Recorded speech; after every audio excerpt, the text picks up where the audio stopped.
Bună seara, domnilor și domnilor, eu mă numesc Nicolae Coșeru și astăzi discutăm cu Excelența Sa, Ambasadorul Regatului Țărilor de Jos, domnul Fred Duijn.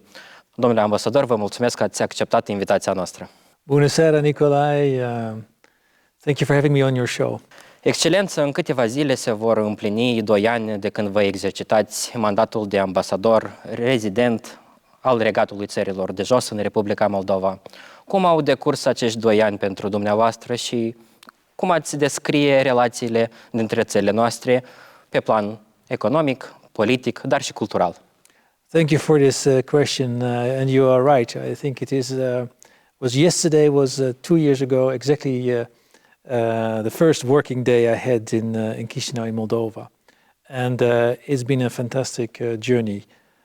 First of all, for me personally, it's a privilege to have had the opportunity to open an embassy. It's not every day that we do that, but here we opened an embassy in 2023. And the last 2 years have been, I would say, from a diplomatic point of view, from the point of view of bilateral relations, really exciting. On the economic side, we've seen the organization of a business forum 6 months after my arrival. 9 months later, there were the Moldovan Days organized by the Moldovan Embassy in the Netherlands, but with our help. And 9 months later, so that's now 3 weeks ago, we had a Benelux business forum, and 46 entrepreneurs came to that event. Really surprising high number. On the political side, of course, in September 2023, President Maya Sandu visited the Netherlands. She was received by King Willem-Alexander. I have seen the Minister of Foreign Affairs 4 times in Moldova, Minister of Defense as well, other high-level visits. So on the political side, also really nice to see this intensification of relations. On the cultural side, I would say there's still room, but I'm really pleased that we've had, for example, some cooperation with the National Museum of Art in Chișinău, because there are some really beautiful Dutch and Flemish paintings there that acquired some attention. So all in all, thanks to an amazing team I have here, a really good 2 years. De la nord la sud, de la consolidarea democrației până la securitatea cibernetică și energetică, dar și apărarea drepturilor omului, inclusiv a comunității LGBTQ+, Republica Moldova a beneficiat de 10 de proiecte sprijinite de Regatul Țărilor de Jos. Excelență, vă rog să ne spuneți, dar ce proiecte vor fi implementate sau deja se implementează în acest an, în special în nordul Republicii Moldova, cu ajutorul și cu sprijinul Regatului Țărilor de Jos? Thank you. Yes, our first and most important goal is to strengthen Moldova, to make sure it is a strong and sovereign country. And we are not alone. Moldova has many partners. I would say that we have 5 priorities. The first one is human rights, very important to us. The second one is energy security. There's also cybersecurity. There is the justice reform and economic diplomacy. I mentioned the business forums just now. And the north is part of Moldova, is part also of our work here. And particularly in Bults, I'm very proud of a project that is about to reach its completion, in which we have worked together with several partners to make sure that energy efficiency is reached. And on paper, everybody knows that if you use less energy, you pay less money. But in practice, how to do it and to realize it, particularly in a big building, the highest building, in fact, in Bults, with lots of apartments, how do you realize it when you have several homeowners? The challenge was to make sure that we found a structure that would also include the support of the homeowners themselves, in order to show in Moldova that it's possible on a commercial basis to realize energy efficiency. This is a pilot project, so it's benefiting from a substantial grant, but the structure itself it can be repeated also in other big apartment flats in the future. So I'm really proud of that. But we do much more. Of course, we have also been here in the north very lately with our project called Narrative.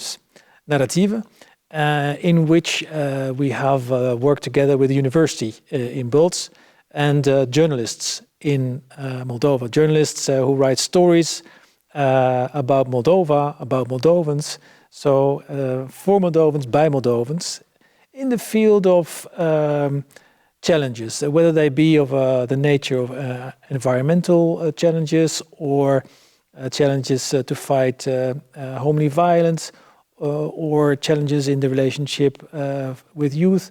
So there's all kinds of stories that we told, and we will continue, I think, with that exhibition. It's really very interesting, exciting. Young journalists from Moldova do their work, and we will come to Edinet as well, I hope, with that exhibition.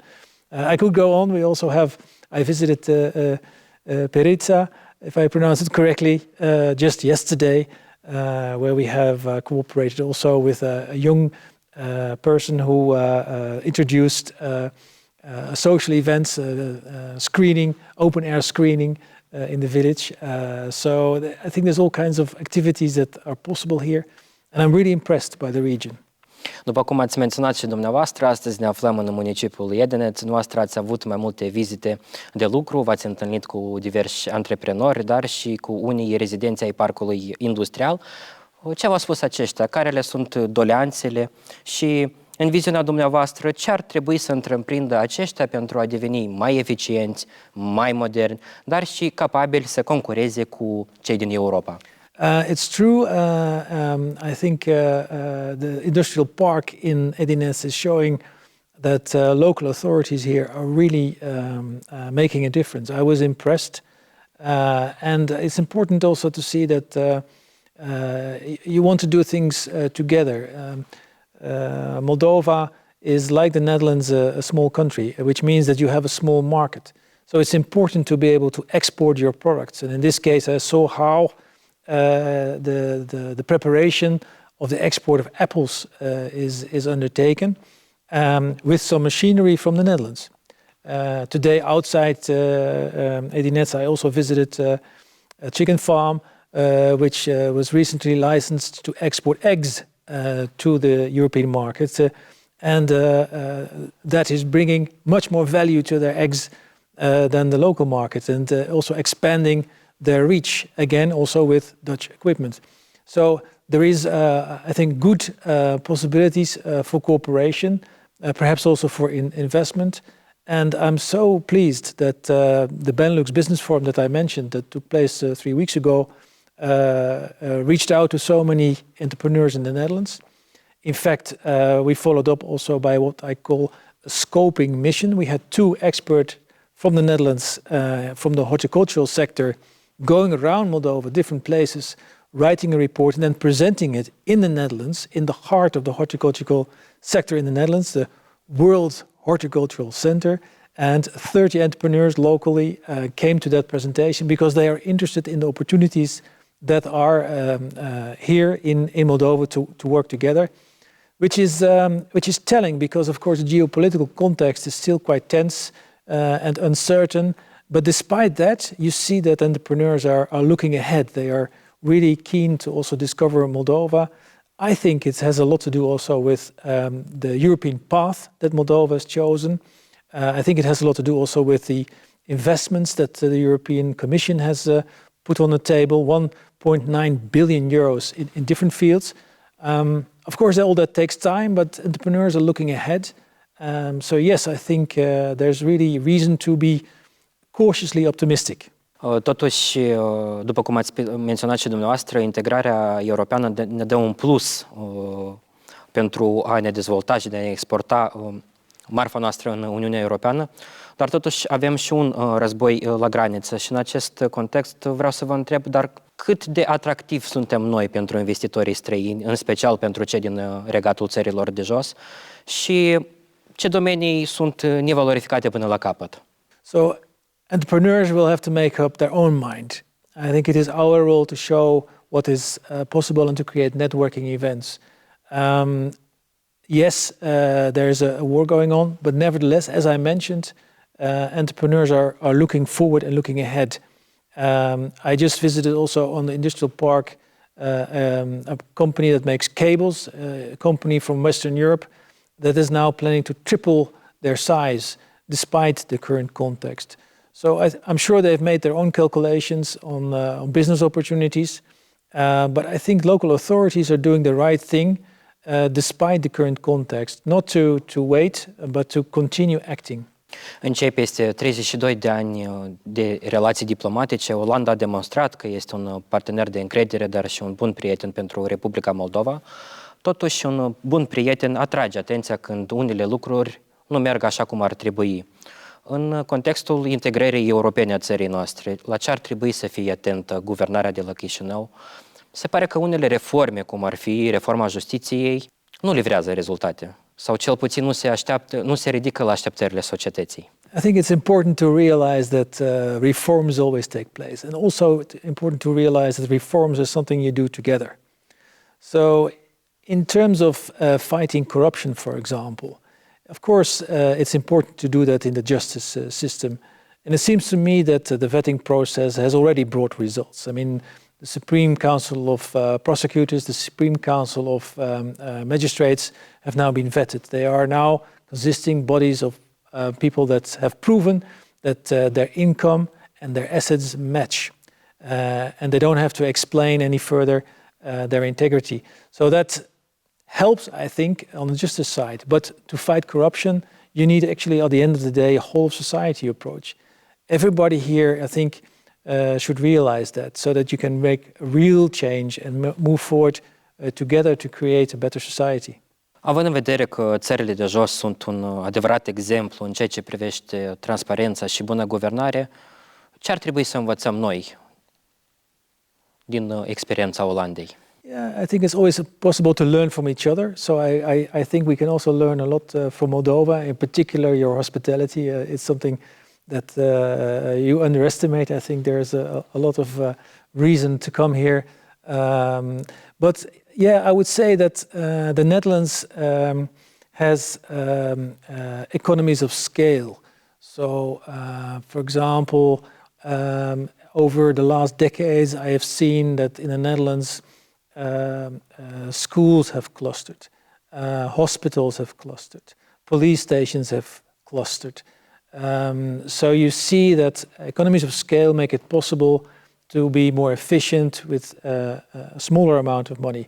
It also makes it possible to have more expertise in the same center. And I think in that area, Moldova is taking steps. For example, the voluntary amalgamation of municipalities is, I think, an example. But I think Moldova can still undertake steps in creating economies of scale for many, many services. Anul 2025 este un an electoral, iar alegerile parlamentare din Republica Moldova vor fi cu un adevărat test pentru democrația noastră. În contextul în care există tot mai multe premize că Rusia va face tot posibilul pentru a compromite aceste alegeri, dar și a-și instala niște politicieni docili Kremlinului la putere, am putea să ne așteptăm, sau cât de corect va fi procesul electoral din acest an? I think Moldova is already much better state than it was a few years ago. I think it's very important that the country has become more resilient. Ultimately, fair elections are also, again, I think, a whole of society concept. So don't allow yourself to be influenced, not by foreign influence, not by money. Make up your own mind. Choose the people that you really trust and vote for them. And I would also say, go vote.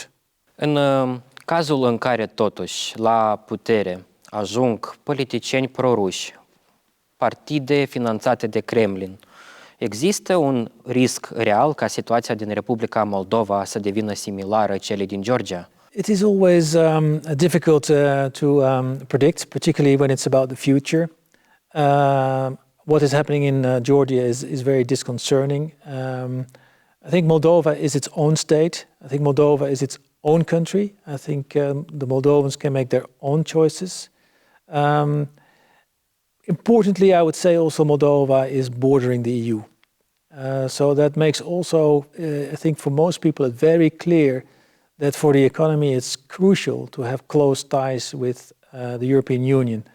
And the prospects for closer integration are positive. At the moment, the Moldovan government is making actually very big steps towards the European integration and doing a very good job despite the difficulties in the current context on the economy or on the hybrid sides where foreign influences try to undermine these reforms. So I think when Moldovans continue to fight for their country, I think it will go in the right direction. Presa independentă, jurnaliștii de investigații și-au cuvântul său de spus în apărarea democrației. Acest lucru a fost demonstrat în cadrul ultimului scrutin electoral și ce mă refer la alegerile prezidențiale.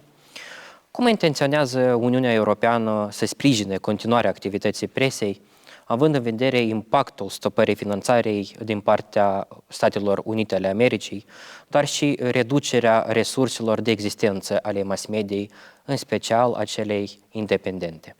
You're right. A free media is incredibly important. It's an integral part of a good functioning democracy. I would say Moldova has many very good independent journalists. I'm really impressed by the journalistic capacities here.